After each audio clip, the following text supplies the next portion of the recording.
evening. I am very honored to be here on this platform. Thank you very much, Kevin, for inviting me to be on this platform and to present tonight. I'm going to walk you through what I usually do in 6 hours. And I've been challenged to do it in 20 minutes. So we're going to be on a fast train. And if you like what you hear me say, connect with Kevin, connect with me. We can do the 6 hours some of the time. But it's very, very important. And Kevin has said what I've done, but I've been on this financial literacy train or track for the last 12 years, or 12 years or more, ever since the regression in 2008 when I wrote a book called Teen Money 101. So as I say, I'm going to walk you through this, and it's my pleasure to be on this platform tonight. I want to walk you through 3 problems, a lot of what Kevin has just touched on. I want to talk about financial literacy and financial wellness, then talk about being the CEO of your household finances. But the main thing I want you to get out of this topic and discussion tonight is how we will break the vicious cycle of poverty. I have an example. I have a true life story. Then I'm going to do a call to action. So let's talk about the problems, the 3 main problems. I'm going to quote from the UN. The UN says, the United Nations has said that we can eliminate poverty if our people were financially literate. The UN says financial literacy is a key pillar and a critical success factor in achieving 9 of the 17 United Nations Sustainable Development Goals. And if you want to see what those goals are, go on to the United Nations site and look at them. But I pulled out eliminating poverty, achieving gender equality, and the fact, as Kevin just said, 2/3 of adults worldwide remain financially illiterate. I'm gonna hopefully get through to you tonight what it means to be financially literate and financially well and help to break the cycle of poverty. So that's the first problem I want to talk about. The second problem is the link between financial literacy and financial wellness, and particularly, and a lot of this is slanted towards the United States, but we can just take this and move it to the wider world, where African Americans in the United States, if you're financially literate, you can withstand problems like you're less fragile. You can withstand COVID-19, or hopefully. We are told that you should have 3 months of savings or 3 months of emergency expenses. And lately, as I've been on this platform during this pandemic period, we know that we are probably in the 18th month of a pandemic. How many of us have emergency savings to allow us to withstand 18 months of challenges, financial challenges? Very few, particularly in the African American community. That's my second problem, second link. The third link is the wealth gap. A lot of us professionals, we make money, enough money to fund our lifestyles, but sometimes we forget to focus on that wealth factor. The wealth is not how much money you make, how much you spend, but it's what you keep. And in this analysis I'm just showing, it shows that a typical white family owns 10 times the amount of wealth, the wealth in their balance sheet. They own 10 times as much as a Black family. So those are the problems. The United Nations saying that we need to be financially literate. Then we dealt with the fact that we don't have the ability to withstand financial challenges, and we are less wealthy. When I speak to women, 70% of women are CEOs of their households. And CEOs of your household and your household finances means that you're going to manage your household like a business. You're going to know what comes in, what goes out, and what stays.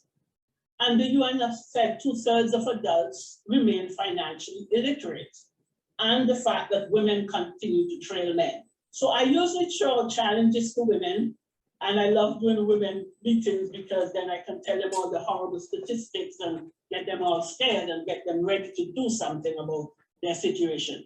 Let's talk about financial literacy versus financial wellness.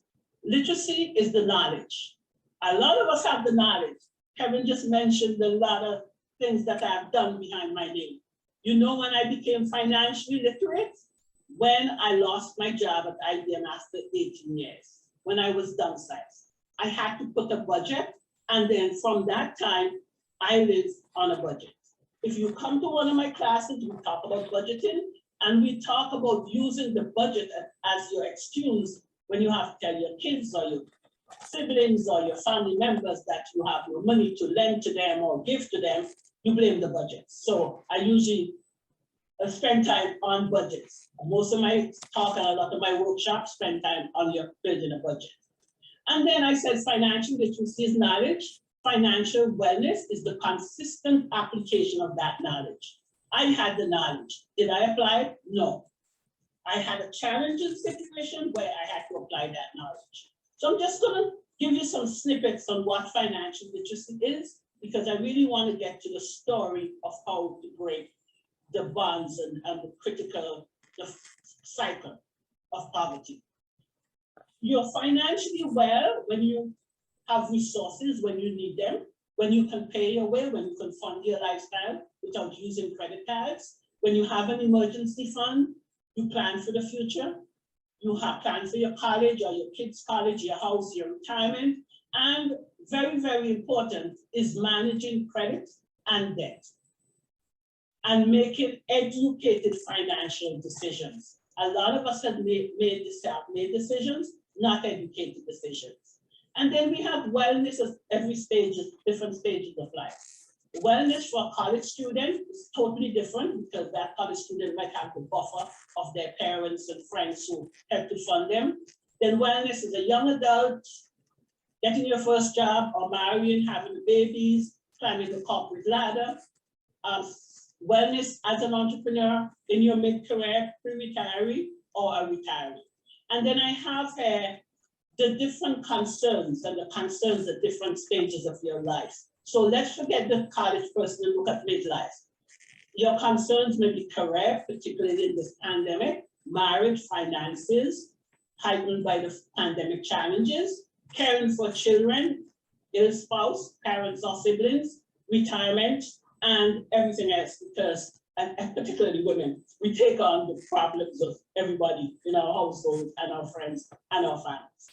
So just to wrap that part of my speech up, illiteracy correlates to poverty, poor money management, which has a negative impact on the national economy. When we can't manage our money, and in the United States, then we probably have to get welfare, funded welfare by the state or by federal government. It negatively impacts the economy. I'm correlating literacy to wellness and encouraging everybody to be the CEOs of their household. Manage your household assets like a business and positively impact the economy. So I think in the snippet I've just given you and the statistics we just shared and the problems, you'd realize that there's a dire need for financial literacy, the knowledge, and then financial wellness, which is application of that knowledge. So let's go again into, let's go again into the CEO of your finances. Let's delve into that some more. I'm encouraging you to manage, and control your finances, to build a budget. The base of all of this is building a budget and live by the budget and regularly review your budget.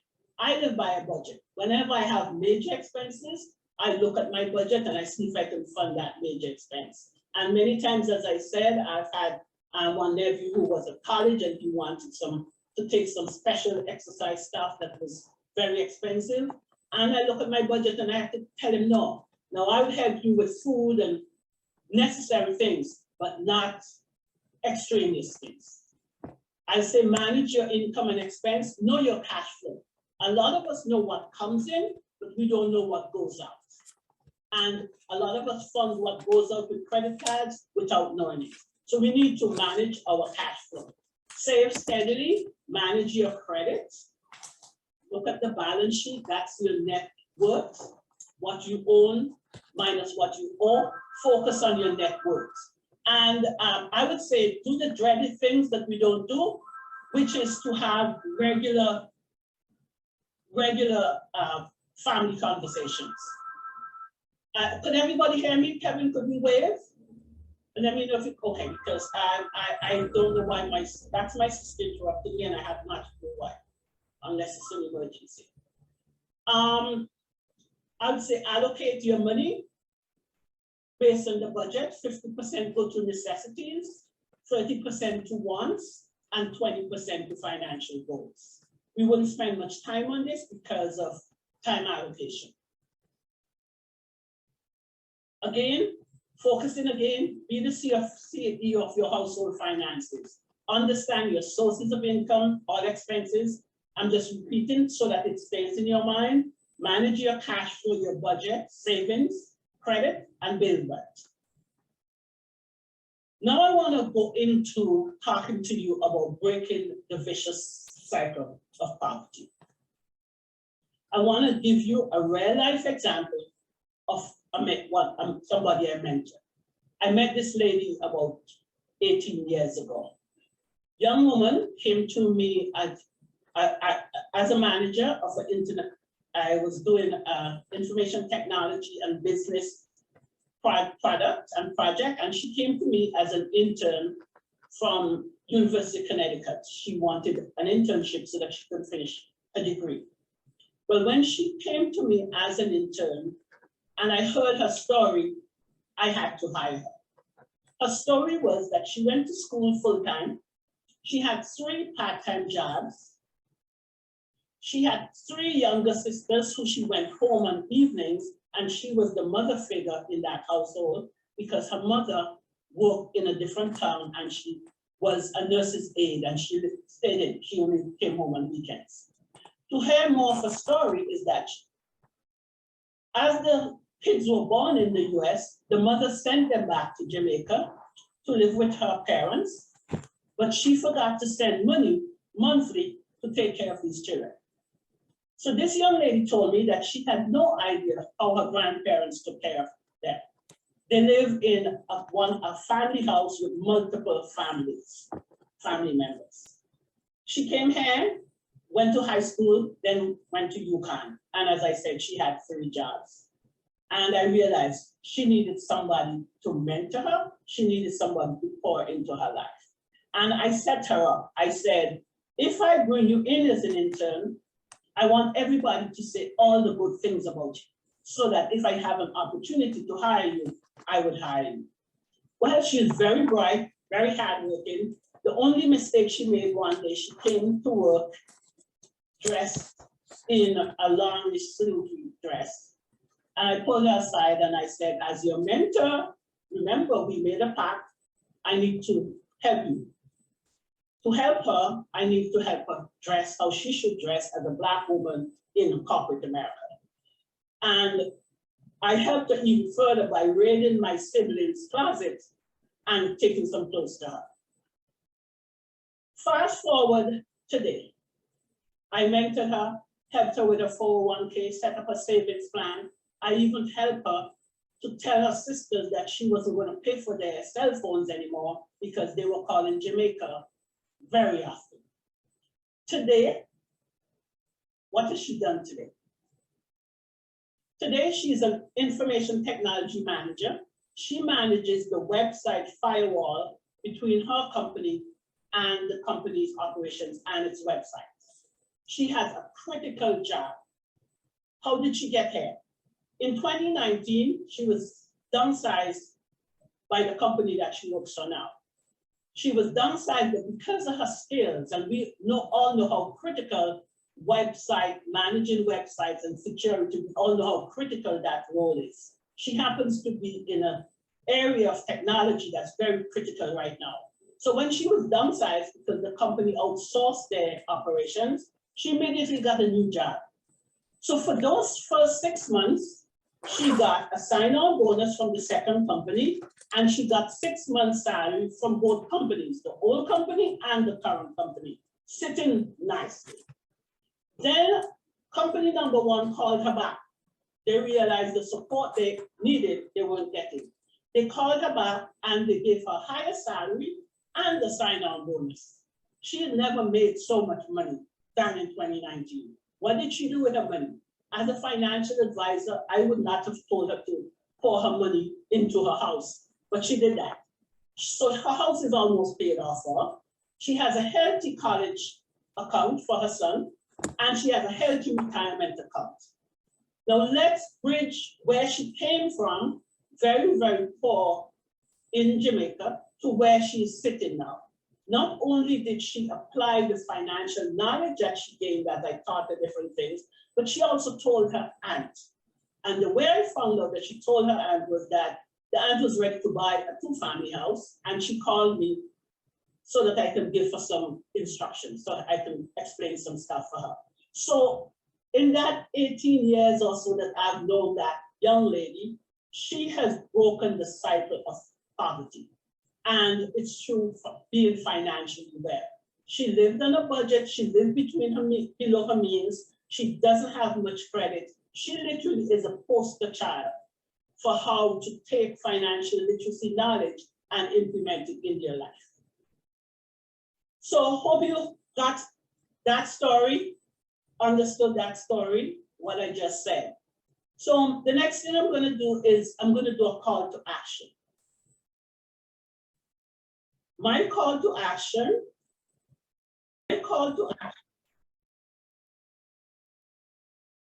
is let us break the cycle, the vicious cycle of poverty by being the CEO of our households, and not only our households, but teaching other people how to do this and how to be financially well. So these are my 10 commitments that I would like you to make. I would like you to be financially literate, to write down and quantify your goals, to develop and execute a strategy. You have to have a strategy, you have to have a plan, short-term, long-term, where you want to go. And budget, budget, budget. If it's one thing you get out of my speech and our speech on this platform tonight, is manage your life by a budget. Save consistently, prioritize your spending, prioritize what's important to you, save, manage your credit. In the US, know your credit score, build wealth. Build something that you can pass on to your children or your grandchildren. Understand financial concepts and interests and instruments, and invest early. So on that note, this is my information. I'm Stacia Morris, and I have my information. I have a course that I do on financial wellness. It's on my website, and I have the UWI coupon. If you want information, you can get the information from me or from Kevin. Thank you very much. Thank you for listening. Hope you heard my message. Hope you're going to implement, and I'll wait for questions at the end after Nikisha has spoken.